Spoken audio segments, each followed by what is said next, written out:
Jael. Peace and grace. How are you? Peace and grace to you. Peace and grace, thank you. As usual, I'm delighted and excited, and I'm back. And guess what? And I know you know already. Since the last time I got married. How exciting! It's like the cutest story ever. So you have Yes. to just share it really quickly. So, because you knew him already. I knew him from 35 years That's before we met amazing. for the second time. Wow. Yes. But thank God, because if he had married me the first time, I would have made weren't his ready. life hell. Wow. Yes, like I was not anywhere close to ready. Right. Yeah. And then God brought it back around. 35 years later. Right on time. Right on time. Wait. Just don't rush it. It's There's happening. no rush. And then in the meantime, you still had a fulfilling life. Yes. Right. You still lived your life. You still did what you needed to do. Yes. And then when it was time, that person came. Yes. And So- you know what? I want to say this, and I know you will understand me, but one of the things that I learned over the years was I needed to be in the feeling tonality of what I call my ideal mate. Oh, I love that. The energy, It needed to my match. energy needed to be right for me to find So you that needed to become who you were seeking. Exactly. Oh, and you became that. Yes, which That's is beautiful. something that I write about in the book. There's a whole chapter, like, don't make lists of who you're looking for and ask that the guy be this and that, and you're not anywhere Right. close to that. You be the list. Yes, you make a list, You make a list and then you fulfill and then it. you fulfill it. Yeah, that's good. You're gonna ask the universe to show up and bring you some magical guy, Right. and you in no way, shape, or form match that. Yeah, you have no personal development skills. You haven't done the work. You haven't forgiven yourself. You No. haven't forgiven others. Then you want somebody to come, because here's the thing: what people a lot of times forget, or they just may not know. Right. When you meet somebody and when you marry or when you couple, it's a mirror. It is exactly a mirror. So you're going to see things about you that, even though you have worked on yourself and you've done those things, nobody's perfect. Right. So, when you meet that person, you're still going to see things about that person. You're going to see things about yourself that you need to work on. Like you said, surface things, though. Not Yes. anything deep that you needed to work on before. Right. So you have to be ready for that, and not so broken where you meet somebody whole and then you're damaging them. Right. Yeah, you're the problem. You're the problem. Like, he's right. Right. And you are nowhere close Yeah, to where 'cause you you didn't needed do to the be. work. Yeah. Because you didn't do the work. That's And- good that you recognize that. Oh yeah, I can say easily, even as I saw, because we're talking about, I met him the second time, 35 years 35 years later. And I would have been everything that I had been in those 35 years and Yes. how not ready I was. I would have, because he's a wonderful man, and it such would a have been blessing. horrible for me to bring the crazy of me to him. To him, right. Now, by the way, I'm not saying that he was all right. Right, of course, because of course he had his things as well. Yes. But I can speak for myself and say, listen, I had a lot of work to do. Yes. And even other relationships that needed to happen to teach me certain things so that I would be ready. That's right. And now, I mean, I'm like, I don't even have things to fight about. I mean, it That's has to so be something good. extraordinary for me to have a fight. Yes. If we don't agree, it's like, okay, well, that's fine. Right, we you agree know? to disagree and keep it moving. Yes, and because Yeah. also eventually you learn life is so short. I know. Like, I just want to sit down next to him and be with him, Exactly. right? So what am I going to fight about? Right. It's just a small. We're filming. Filming. It's okay, you guys That's what keep I it was real. trying to tell you. It's okay, y'all. It's real. It's Yes, live. yes, we're in live. person. And our friend just tried to, Yeah. what do you call that thing? Bomb Oh, me. yeah, photobomb. Photobomb us. He was trying to video bomb us. Yeah. But to get to the point where the last thing I want to do is to fight with him. Yeah. The very last I thing. know. And or what- to hurt him. And what could be so important that I have to insist? Nothing. What would be so important that I have to insist Nothing. as opposed to Quiet on the set. Thank you. yes, that I have to have my way. Yes. like sometimes I watch HGTV, and I really have to work on myself because every now and then there's some, and as a woman, because women, we're bad to each other sometimes. And then the woman will be really harsh because she wants this and she has to have this and she has to have the house of her dreams and it has to look this way. And she's imposing this on the guy. Okay. Now, sometimes I have to say to myself, listen, that woman is entitled to what she wants to have and not be judgy about her. Right. But at the same time, when she's harsh with her significant other, I'm thinking, well, why don't you want him to have what he wants? Right.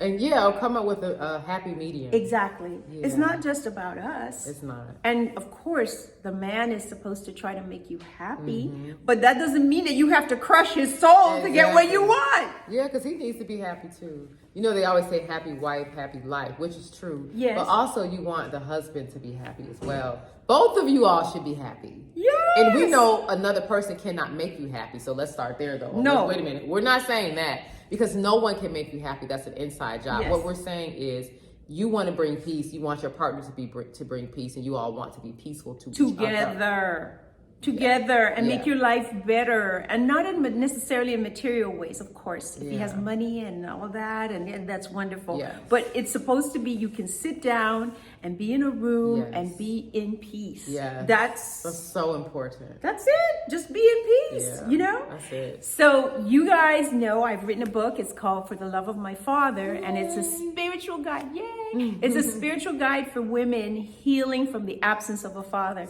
And that's why we're talking about this, because the whole thing of looking and forgiving my dad and looking at my life and forgiving everybody that I needed to forgive was the thing that I believe brought me to the place where I was ready for a mate. For sure. Yes. For sure. I love that. And Jael, you're out there doing so many things. So many things. Tell us what you're doing. So, in addition to me acting, writing, directing, and producing, I'm also an author. I have like 3 books or 4. I can't remember anymore. But my Lord, she can't remember how many books she wrote. Honestly, I don't know. But my latest book is, so if you saw our video last time, you know that my story is I have an extraordinary dad. Yes. So I grew up and I only know the love of a great father. So because of that, I give that, and I have a book called Beyond Provider, The Critical Role of Fathers in Their Daughters' Lives. Because I understand from what I got from my dad, how that shaped me, how that built my confidence, how important fathers are. They need fathers, your daughters and your sons, they need you. So my book is Beyond Provider, The Critical Role of Fathers in Their Daughters' Lives. And it's an ebook, dads. It's a simple read, but it just gives you tools on how to bond with your daughter. And it teaches you why it's important to do so, and literal activities that you can do. Because sometimes guys just don't know. They don't. And it's okay with, they're like, Jael, I have a daughter, but I don't know what to do. And I want my daughter to grow up to be confident and self-assured like you, but I don't know what I'm doing. Right. So I love that vulnerability. And I'm like, well, here's this book. It's a tool. You can use it and just literally do what it says in the book. Take her out on dates. Have great conversations with her. Ask her what she likes, what makes her feel good. There's all kind of bonding activities you can do with your daughter, and it's all in the book. Right. Yeah. And that's amazing. And one of the great things about that is that, when I write in my book, and as you know, like she said, we spoke about it before, my dad was completely absent and completely just, all over the place. But one of the things was that, and I say this all the time, that I want the dads that are out there that are hearing me or hearing Jael, this is your time. You can make this all right. You sure can. And it's not too late. It's not too late. You can pick up any minute and start. You can be a great dad. So true. Yes. Many times you didn't have your dad and nobody taught you, but there's so many resources now. Yes. And I'm saying, listen, I'm not mad at you. But start now.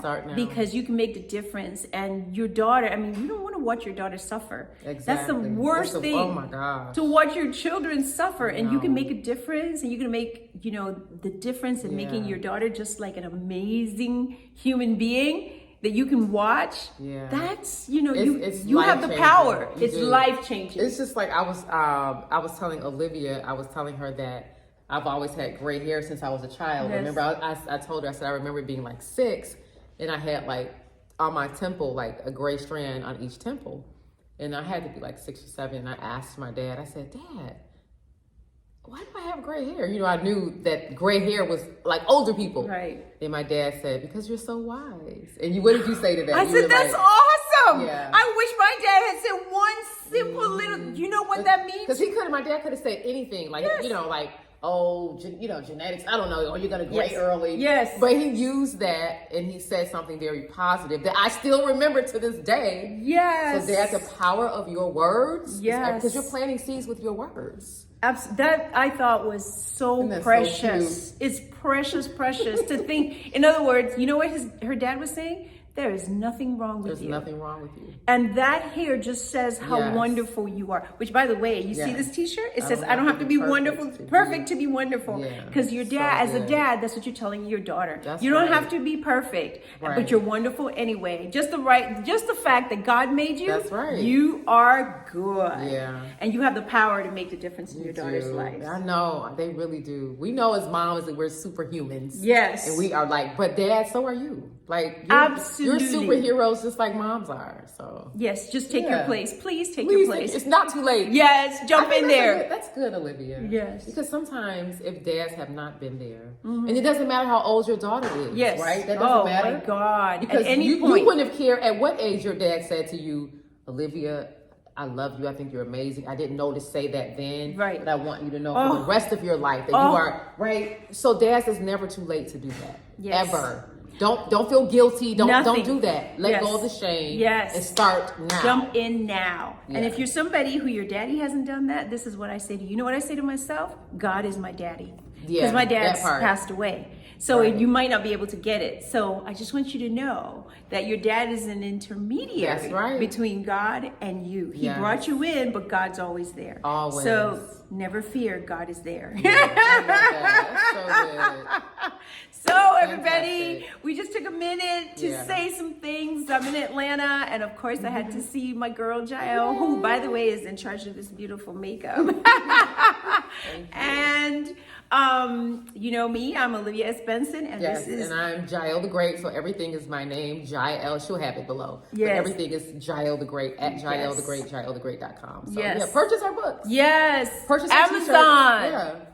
And mine Go is on to the my website. oliviasbenson.com. Yes. We love you guys. Talk to you soon. Peace. Yes. Bye.